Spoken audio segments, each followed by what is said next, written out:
The last thing is, what is NAT, and is Meraki a firewall? So what is NAT? Basically, NAT is it operates on the OSI layer 3, which is the network layer. It basically takes an outside global address. In this case, the ISP assigned you the address 64.62.142.11, and it will translate it to a bunch of private IP addresses. Like I mentioned before, now it'll translate it to 192.168.1.0/24. So while you're known on the internet as 64.62.142.11, any devices, you can have pretty much an infinite number of devices behind there. And if you had a smart firewall or smart NAT device, then you can either you can port map it, or you can have a static outside NAT, a global NAT to private NAT type mapping. I mean, you can get very very complex on this depending on what type of device there is. So any device on the inside is not visible to the outside world unless you have a very smart device on the border that can make it visible. So that brings us to the Meraki.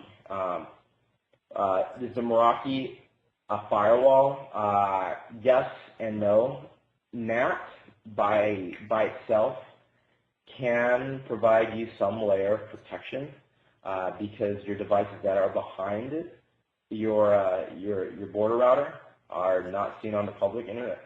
So any type of port scan or host scan, the stuff that the bad guys do, they can't normally see your stuff. So that layer of protection is there. And especially if you have another Meraki in here, given this network diagram, you have two layers in that. You have the first one, which is on the border router, and you have the second one, which the Meraki is. So your devices behind the Meraki are, in some ways, a little more secure than those that are sitting on the LAN. A traditional firewall, like a layer 3 firewall, will give you ACLs, or access control lists, which basically says, oh, let SSH traffic in, let Telnet traffic in, let FTP traffic in, but block HTTP traffic, or block this or block that, or be a content filter. It's like, oh, don't allow people to access www.whatever.com. Meraki, unfortunately, doesn't do that. That's more of a device like a firewall or a content filter or intrusion prevention appliance. So if you want to do your port scans, or if you want to understand what type of attacks your intruders are doing, then you need to have another device. The Meraki is out of the scope of the Meraki. So that brings me to the conclusion of the security section. I hope you guys enjoyed that. Now I'll be taking some questions here. So if you haven't already done so, please go ahead and add some questions into the Q&A, and I will be going through them.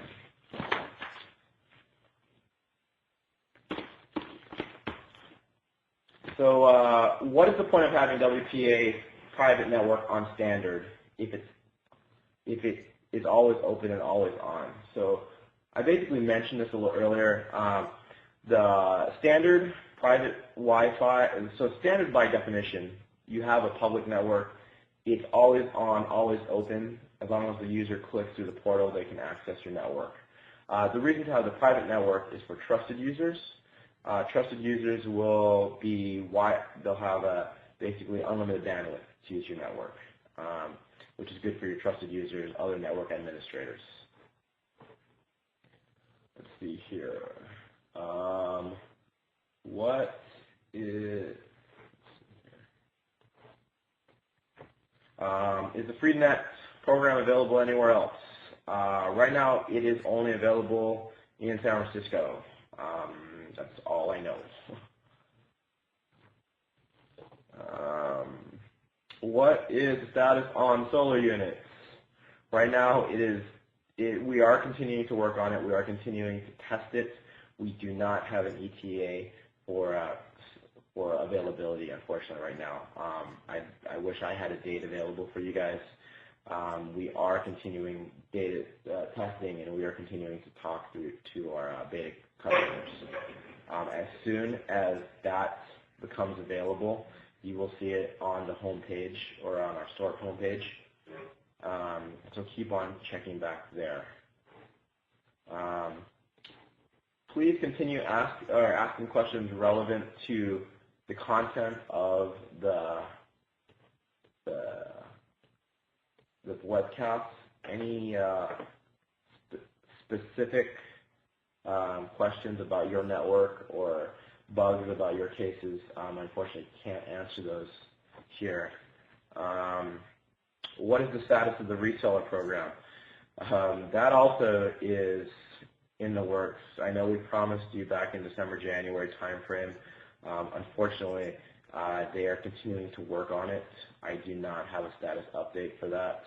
I wish I did. I really wish I did have a status on there. Can you change your IP addresses on anything other than the 10.x.x.x network?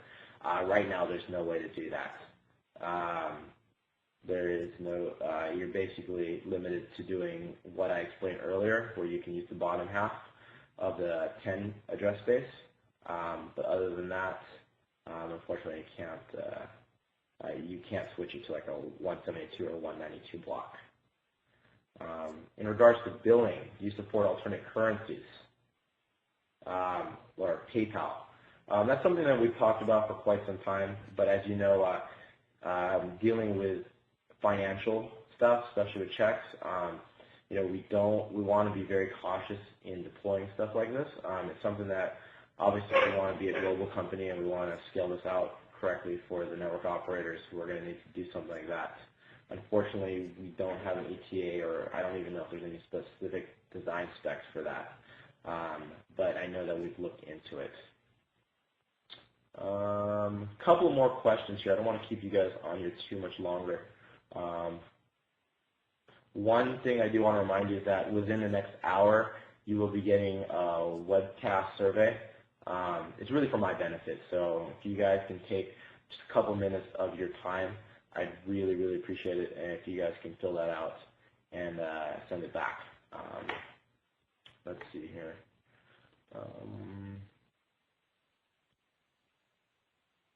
So as far as the airport, they were outdoor units. I do not know if they had any special high gain antennas. I can take a look, see what information I can find about that.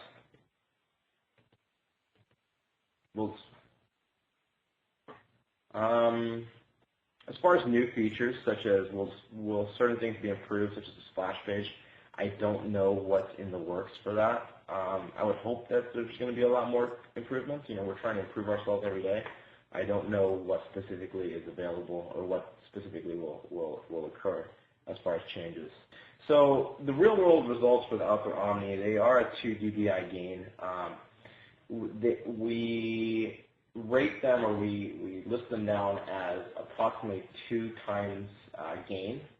There is specific data sheets on store.meraki.com, so you can go into the accessories and take a look at the spec sheets for the different antennas. But given the 2 times increase in a real world situation or a perfect situation, it approximately cover 1,000 to 2,000 feet. But take a look at spec sheets on that.